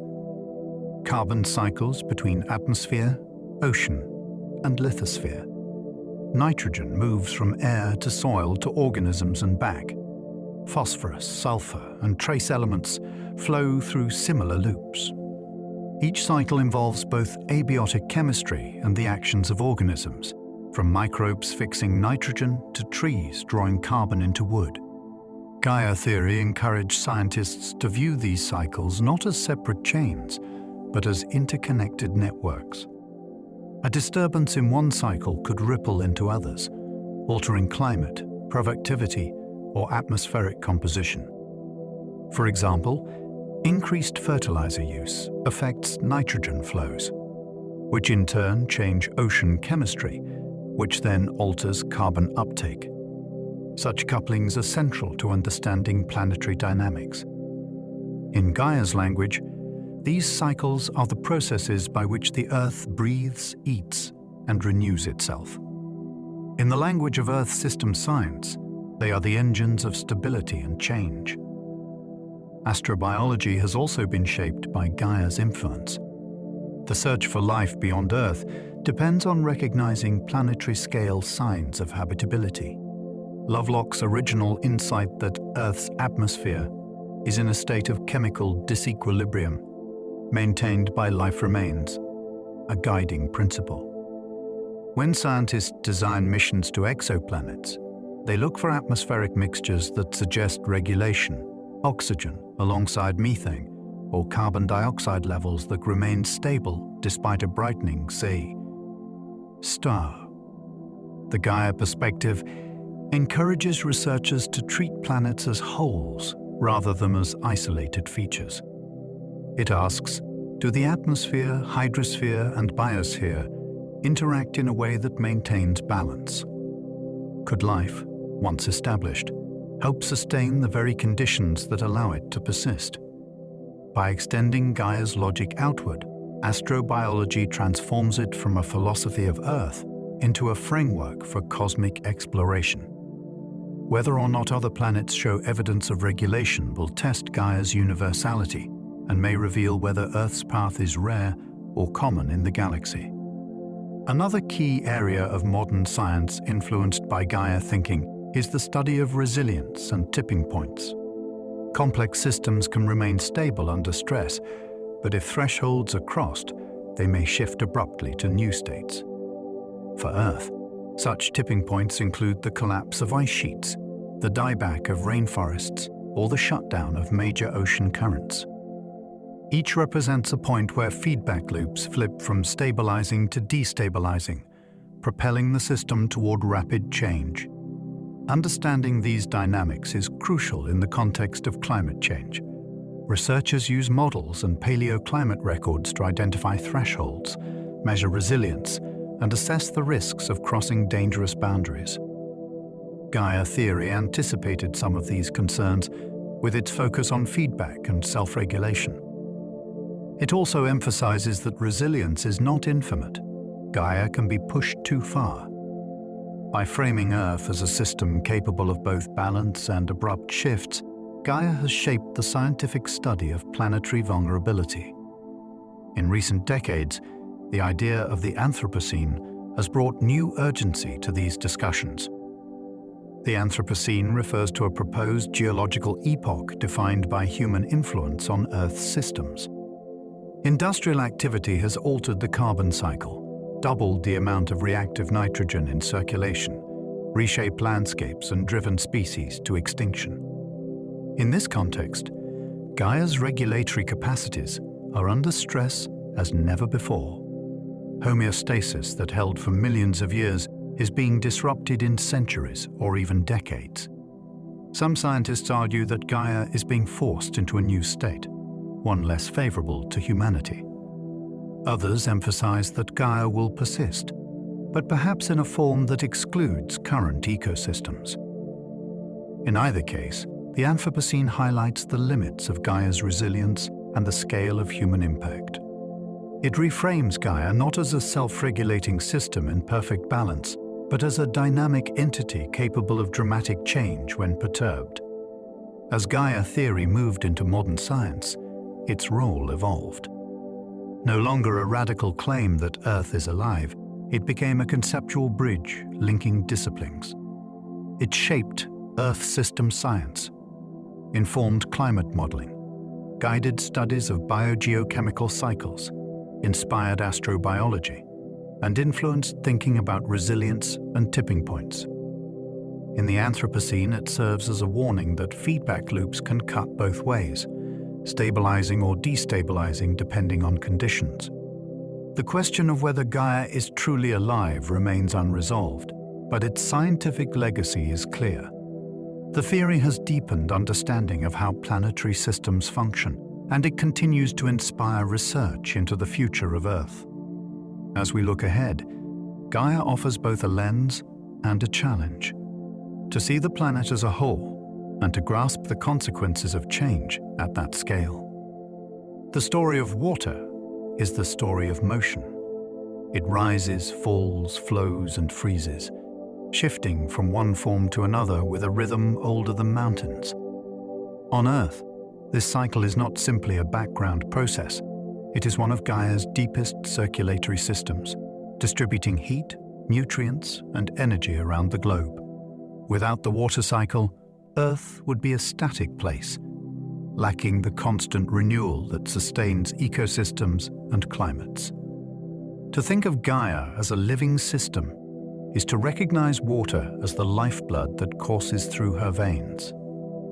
Every raindrop, every tide, every river channel participates in this grand circulation, binding the atmosphere, ocean, and land into one interconnected whole. The very stability of Earth's climate depends on it. In many ways, the water cycle is Gaia's pulse, always moving, always regulating, always reminding us that our planet is never still. The cycle begins with evaporation, a quiet but immense force. Sunlight strikes the surface of oceans, lakes, and soils, releasing molecules of water into the air. These invisible vapors rise, cooling as they ascend, until they condense into clouds. From there, precipitation returns the water to Earth, falling as rain, snow, or ice. This rhythm repeats endlessly, yet it is never uniform. Some regions receive abundant rainfall, while others lie in the shadow of mountains or the grip of high-pressure systems, left dry. The balance between evaporation and precipitation is not a simple matter of chance. It is guided by temperature gradients, atmospheric circulation, and feedbacks that reach across continents. When seen from above, with satellites tracking clouds and moisture, the water cycle reveals itself as a planetary-scale heartbeat, pumping vapor and liquid across oceans and over land. Once water returns to the surface, it does not simply rest. Oceans hold the majority, forming the great reservoir that anchors the system. Yet rivers act as arteries, moving fresh water across landscapes, carving valleys, nourishing soils, and carrying sediments back to the sea. Beneath our feet, groundwater stores hidden reserves, seeping slowly through rock and soil, connecting surface and subsurface realms. Glaciers and ice sheets act as long-term banks, locking away water in frozen form for centuries or millennia, then releasing it in great pulses when climates shift. Each reservoir, from the smallest pond to the deepest aquifer, is part of a single circuit. They are not isolated pools, but communicating vessels, exchanging water in cycles both swift and slow. Gaia's hydrology is thus not merely local but planetary, a network of flows that links distant regions through the shared medium of water. The influence of the water cycle on climate is profound. Clouds, formed from condensed vapor, alter the planet's albedo, reflecting sunlight back into space and cooling the surface. At the same time, clouds trap heat, warming the atmosphere at night. Water vapor itself is a powerful greenhouse gas, amplifying the effects of temperature changes. Ocean currents, driven in part by differences in salinity and heat, transport warmth from equator to poles, shaping weather systems across the globe. Rainfall patterns determine the spread of forests and deserts, influencing how much carbon is drawn from the air. Monsoons, hurricanes, and droughts are all expressions of this dynamic cycle, carrying not only water, but energy through Gaia's systems. Without the continuous redistribution of heat and moisture, Earth's climates would fracture into extremes. The water cycle is thus one of Gaia's most essential regulatory tools, maintaining balance through endless motion. Life itself is woven into the water cycle, not as a passive passenger, but as an active shaper. Forests release vast amounts of water vapor through transpiration, pumping moisture into the air and feeding regional rainfall. In the Amazon, this green ocean of trees recycles precipitation multiple times, sustaining its own climate. Microbes play an equally surprising role, producing particles that act as seeds for cloud droplets. Even plankton at sea influence rainfall releasing compounds that drift into the sky and trigger condensation. These biological processes demonstrate Gaia's interconnectedness. Life not only depends on water, but helps drive its flow. Vegetation, soil microbes, and marine organisms collaborate in shaping when and where rain falls, reminding us that the water cycle is as much ecological as it is physical. Gaia's breath and blood mingle, creating a self-sustaining rhythm that links atmosphere to biosphere inextricably. The geology of water adds yet another layer to this living cycle. Glaciers sculpt landscapes, carving valleys and depositing fertile soils. Ice sheets, by storing or releasing water, control sea levels and reshape coastlines. Over geological time, tectonic activity raises mountain ranges, altering rainfall patterns and redirecting rivers. Volcanic eruptions release steam into the atmosphere, while hydrothermal vents circulate seawater deep within the crust. Even continental drift affects ocean circulation, changing how heat and moisture are distributed across the planet. These processes may seem slow compared to daily weather, but they set the stage upon which shorter-term cycles play out. In Gaia's metabolism, the geological pulse of water is the long, steady beat that underlies the faster rhythms of clouds and rain. The water cycle is never static. It adjusts, adapts, and shifts in response to climate change, tectonic movement, and the evolving biosphere. During ice ages, water locks into glaciers, lowering sea levels and reshaping ecosystems. In warmer periods, melting ice raises seas, flooding coasts and altering circulation patterns. Today, human activity is accelerating these changes. Rising temperatures intensify evaporation, shifting rainfall and melting ice reserves. Deforestation disrupts regional moisture recycling, while groundwater extraction drains ancient aquifers faster than they can be replenished. Gaia's circulatory system continues to function, but its balance is being tested. Understanding the water cycle as part of Gaia's living whole highlights both its resilience and its vulnerability, showing us how delicately climate and life depend on its steady pulse. In this flowing story, water is not only a medium, but a memory. Each drop carries traces of where it has been, dissolved minerals, biological particles, or isotopic signatures that record its history. By studying these traces, scientists can reconstruct past climates, revealing how rainfall, rivers, and oceans behaved over millions of years. These records show that Gaia's water cycle has always been dynamic, shifting with ice ages, continental drift, and evolution itself. The present cycle is part of that continuity, but also unprecedented in how rapidly it is changing. To view water as Gaia's circulatory system is to see that her health, balance, and future are written in rain, ice, and tide. Every storm, every glacier, every stream participates in a system as ancient as the planet itself.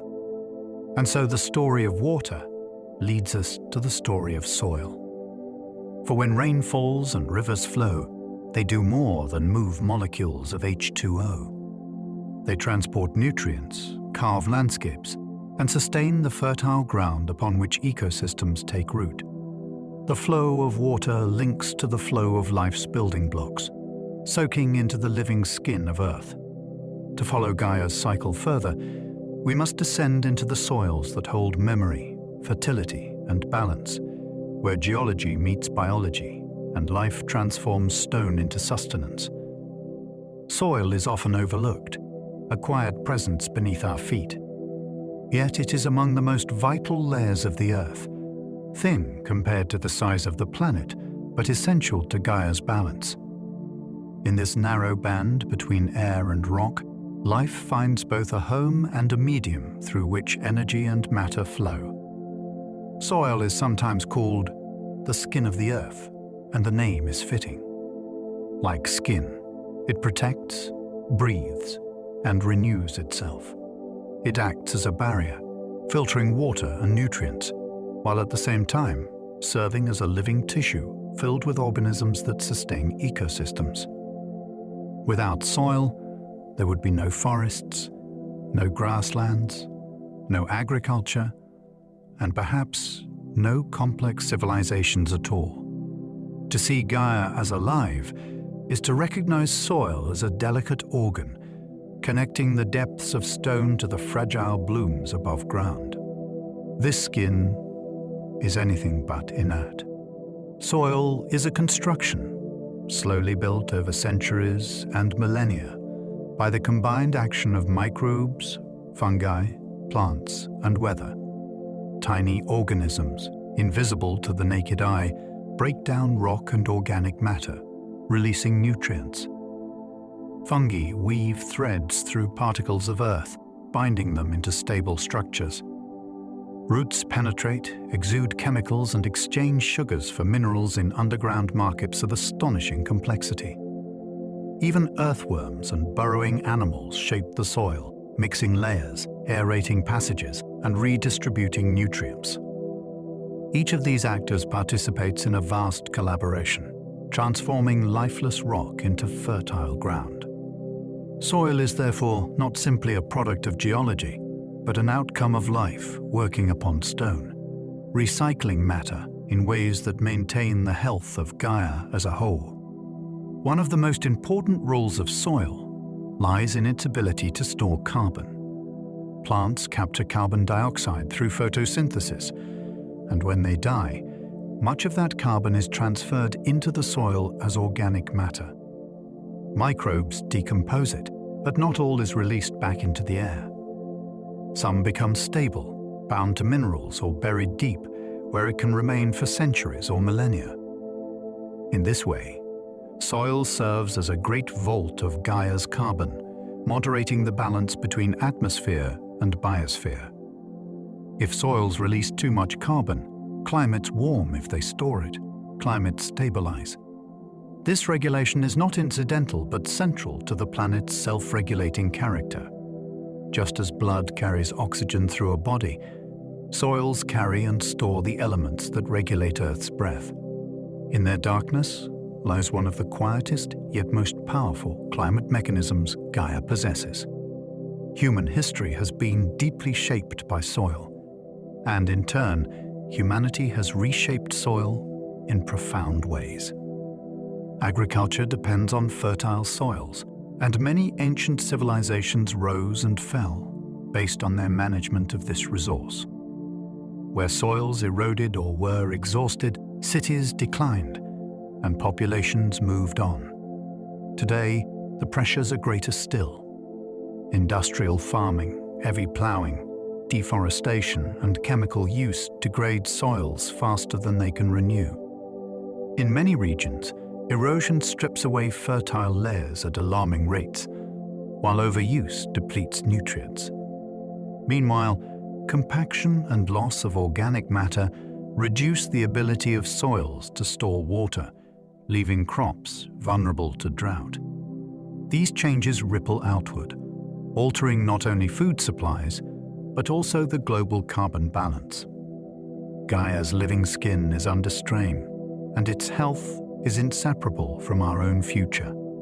To treat soil as lifeless dirt is to misunderstand its role in the planetary system. Yet soil also records memory, quietly archiving the passage of time.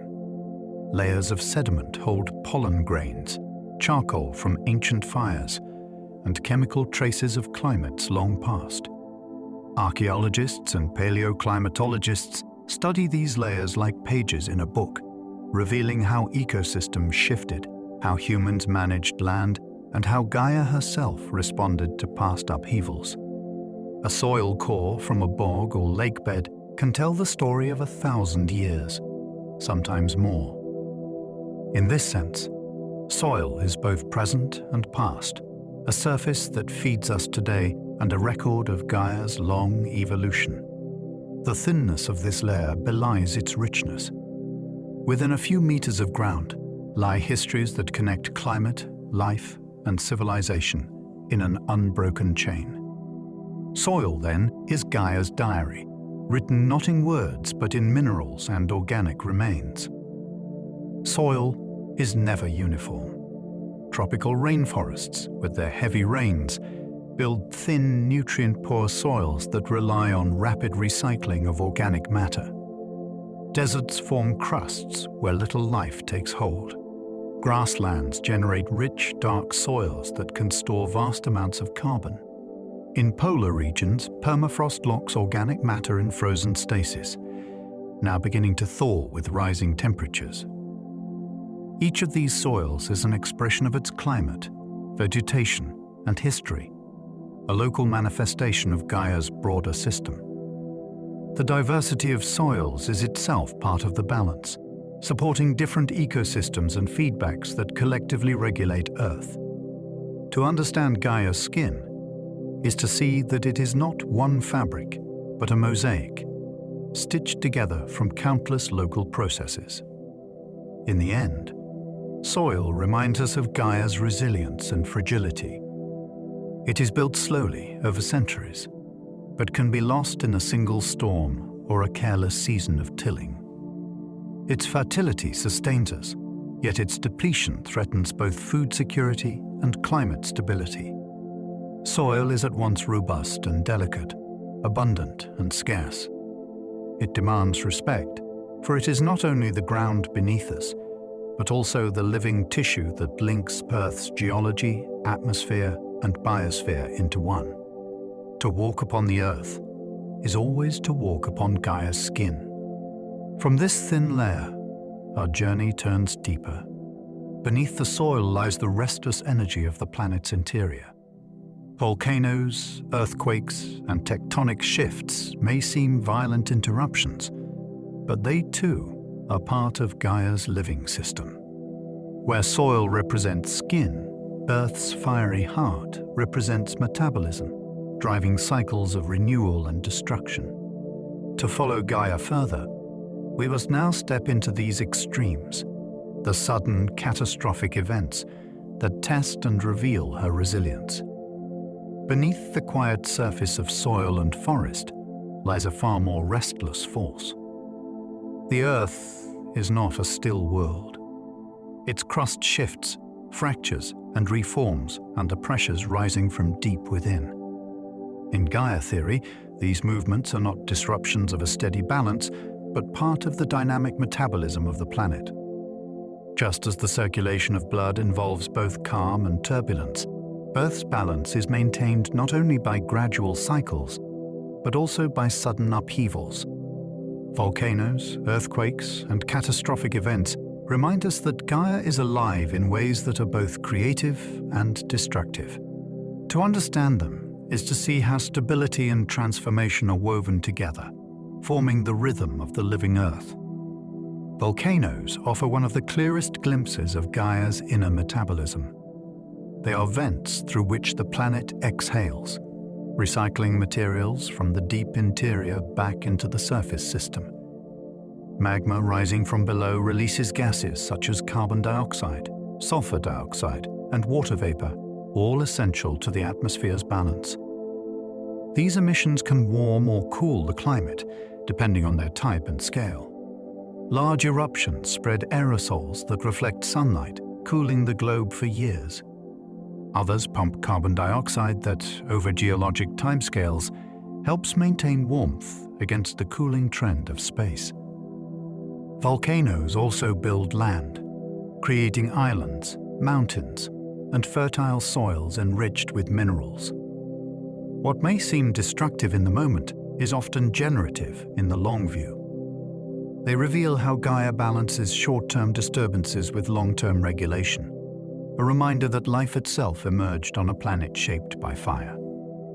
Earthquakes, too, are more than sudden disasters. They are the surface tremors of a planet constantly rearranging itself. Driven by plate tectonics, the continents drift, collide, and pull apart, changing the layout of oceans and land masses. These shifts alter circulation of water and air, influence ocean currents, and create new pathways for evolution.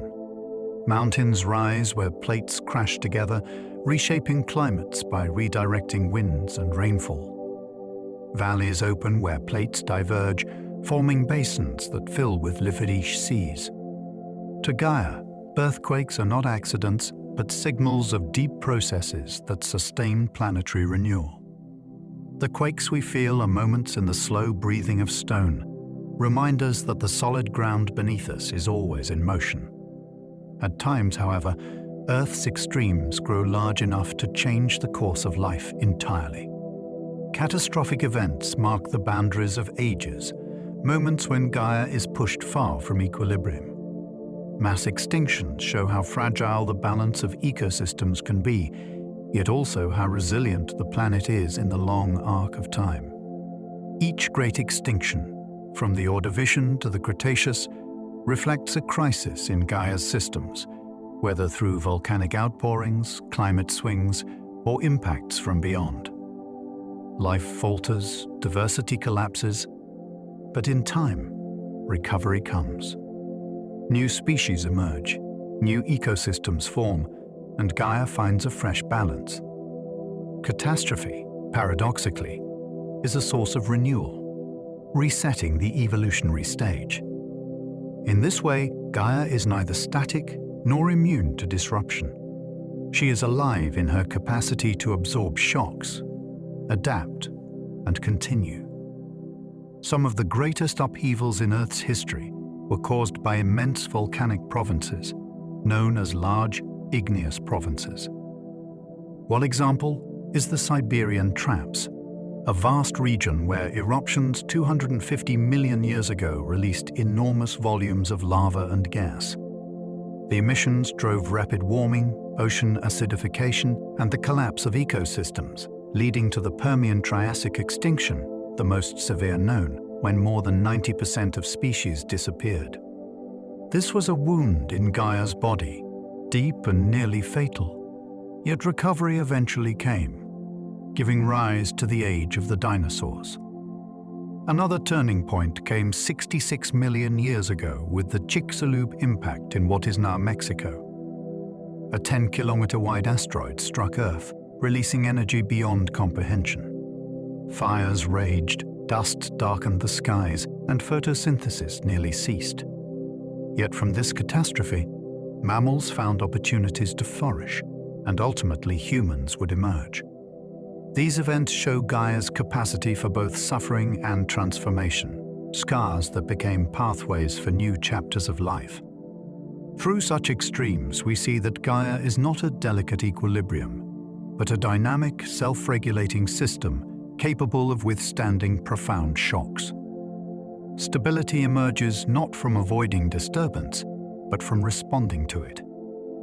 Volcanoes, earthquakes, and impacts are not outside of Gaia, but expressions of her deeper metabolism. They test her resilience, alter her pathways, and set the stage for renewal. The violence of the Earth is therefore inseparable from its vitality. Without upheaval, there might be no diversity, no creativity, and no complexity of life as we know it. From these extremes, our perspective widens outward. If Gaia's balance depends on such dynamism, then to search for living worlds beyond Earth, we must ask, could other planets too sustain such cycles? Could Mars, Venus, or the icy moons of the outer system harbor their own versions of Gaia, however faint or different?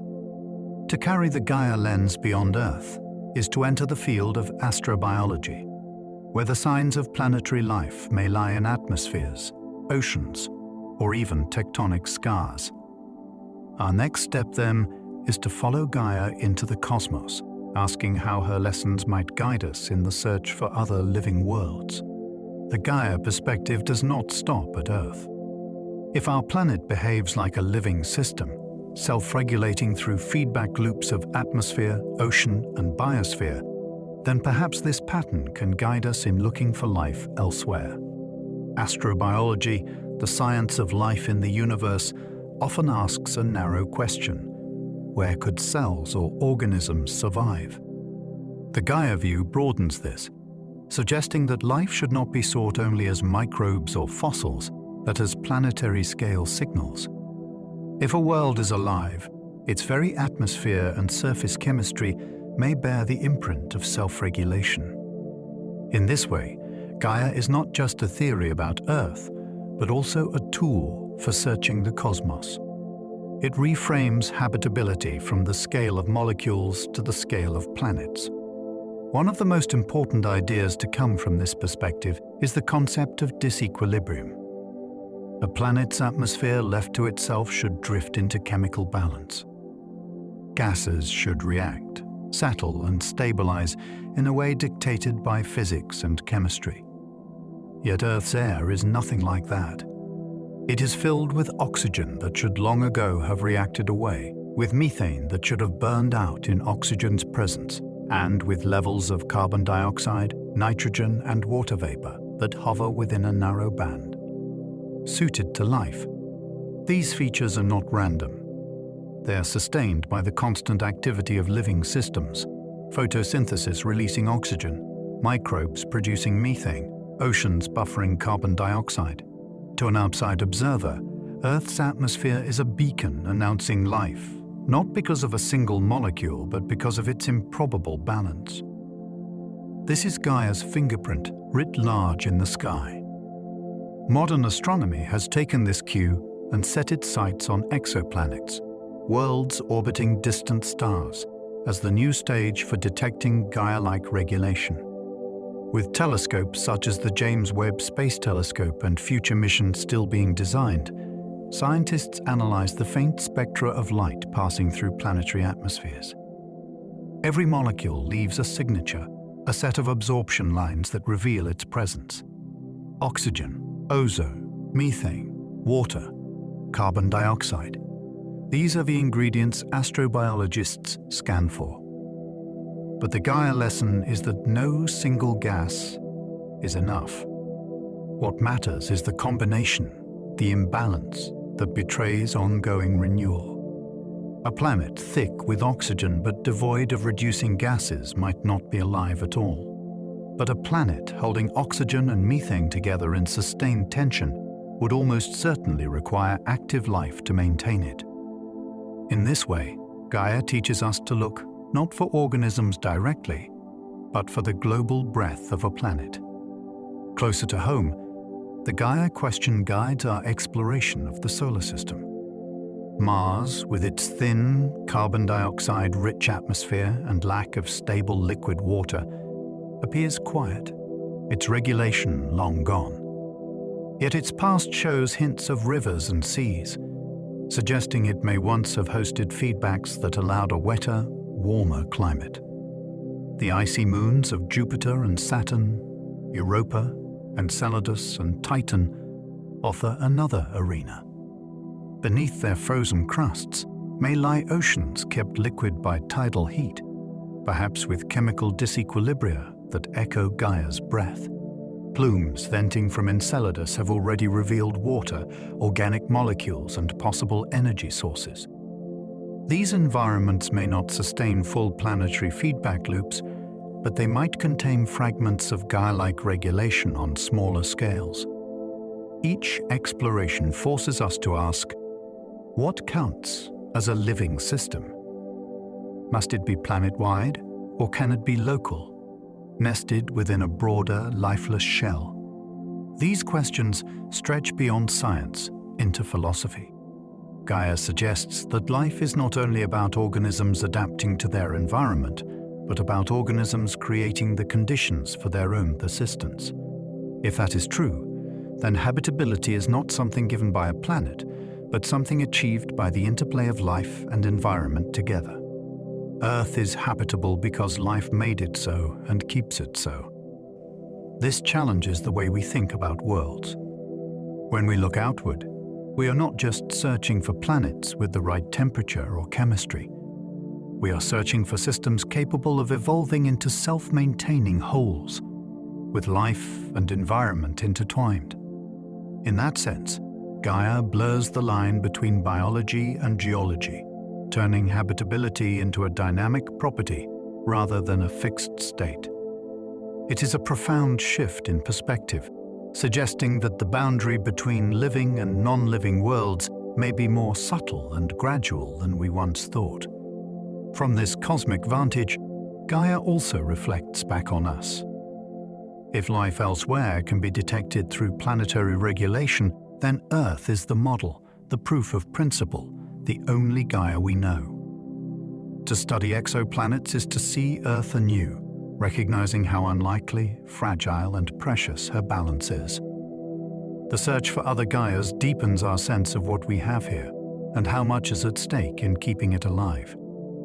The lessons of the cosmos bring us home, reminding us that Earth's self-regulation is not guaranteed, that it depends on the health of soils, forests, oceans, and air. As we prepare to explore Gaia's future, the cosmic mirror shows us both hope and urgency. Hope that life is not unique to Earth, and urgency that our Gaia, once lost, may not be easily found again. The story of Gaia is not only ancient and cosmic, it is also immediate, unfolding in the present moment, shaped by human actions. In recent decades, scientists and thinkers have begun using a new term to describe this unprecedented chapter in Earth's history, the Anthropocene. It means the human age, a time when our species has become a geological force, altering the cycles and balances that once defined Gaia's stability. Unlike volcanoes or meteor impacts, which arrive from beyond human control, the Anthropocene is the result of our own choices, multiplied across billions of people and centuries of activity. It is the recognition that humanity has moved from being a participant in Earth's systems to a driver of their course. In Gaia Theory, this is not just another chapter but a turning point, when the metabolism of the planet is profoundly influenced by one of its own inhabitants.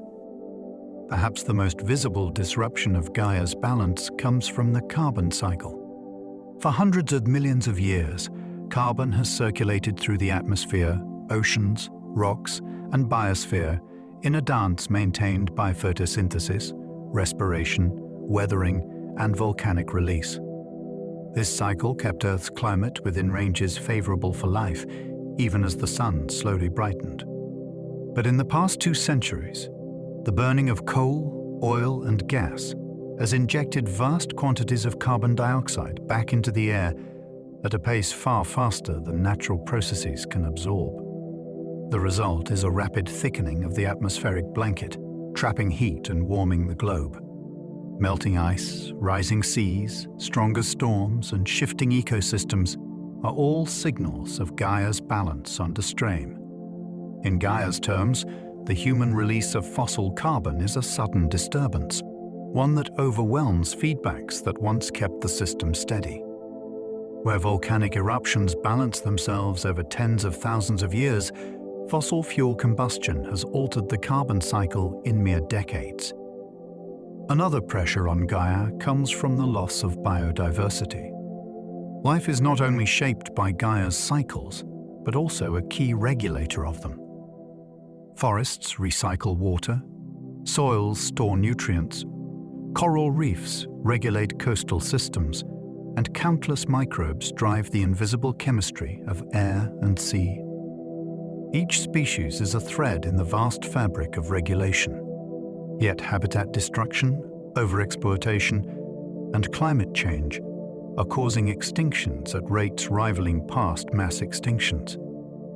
The thinning of this fabric weakens Gaia's resilience. With fewer species, feedback loops fray. Pollinators vanish, reducing plant reproduction. Large animals disappear, altering nutrient cycles.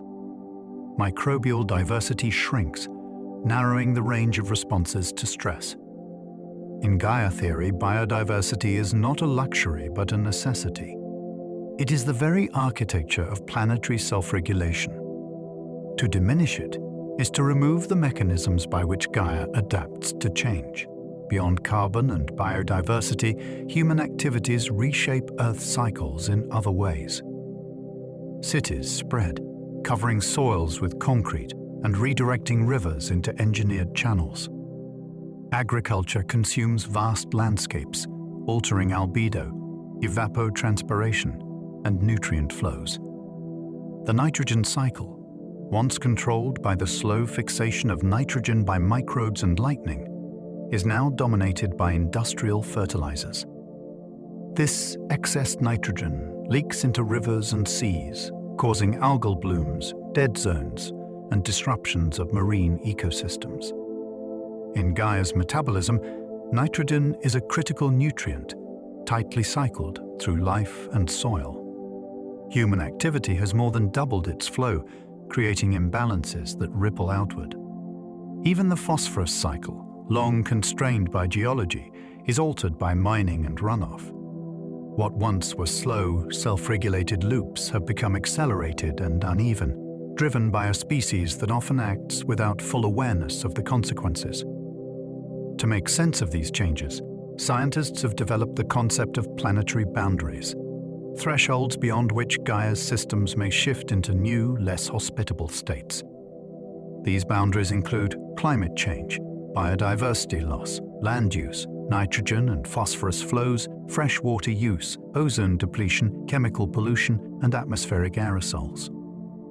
Each boundary represents a dimension of Gaia's balance, a place where human activity pushes against the limits of resilience. Crossing one does not immediately collapse the system, but it increases the risk of tipping points, moments when feedbacks flip from stabilizing to destabilizing. The planetary boundaries framework is, in a sense, a modern map of Gaia, showing where the metabolism is stressed and where it remains robust. It is a scientific attempt to trace the contours of the living Earth in an age when human influence has become inseparable from natural processes. The Anthropocene is thus not only a scientific term, but also a philosophical one. It marks a moment when humanity must decide how to live within Gaia, rather than against her.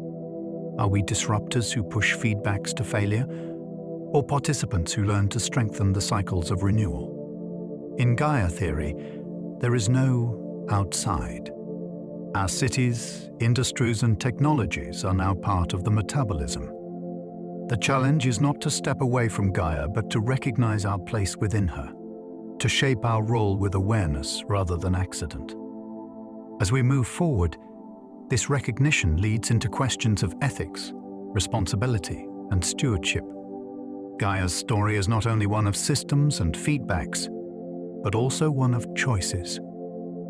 Our next step is to consider the moral landscape that unfolds when the Earth itself is understood as alive. The night has carried us a long way. We began with a question both simple and immense: is our planet alive? Along the way, we wandered through myths of Earth as goddess and mother, through the insights of philosophers and poets, through the discoveries of scientists who traced cycles of air, water, and stone. We met Gaia as hypothesis, as model, as controversy, and as a living framework for understanding the delicate balances that sustain life. We traced her breath in the carbon cycle, her pulse in the oceans, her memory in the rocks, and her future in the choices of humanity. Now, as your eyes grow heavier, perhaps the details blur and soften. What remains is the sense of Earth as whole, not only a planet of rock and chemistry, but a self-sustaining system that has cradled life for billions of years. To see Earth as Gaia is to feel a thread of kinship, a reminder that we are not separate, but part of her fabric. Every inhalation you take is shared with forests and seas. Every drop of water that touches your lips has cycled through clouds, rivers, and glaciers countless times. Every step you take presses against the same soil that roots the great trees. The idea of Gaia is not only about knowledge, it is about perspective. It shifts the ground beneath our feet from ownership to belonging, from control to participation. Whether we think of Earth as alive in a literal sense, or as a metaphor pointing toward interconnection, the effect is the same. We are reminded that our lives unfold within a vast living context, one that endures, adapts, and changes, but also one that depends in part on our care. So as you drift towards sleep, let the thought settle gently. You are part of something vast, ancient and alive. The beating of your heart, the rhythm of your breath, the quiet of your dreams, all are woven into Gaia's great unfolding. The night outside your window, the stars above, the earth beneath, all belong to the same living story. And so, under the quiet stars, the story continues. I hope you sleep well and dream softly. Good night.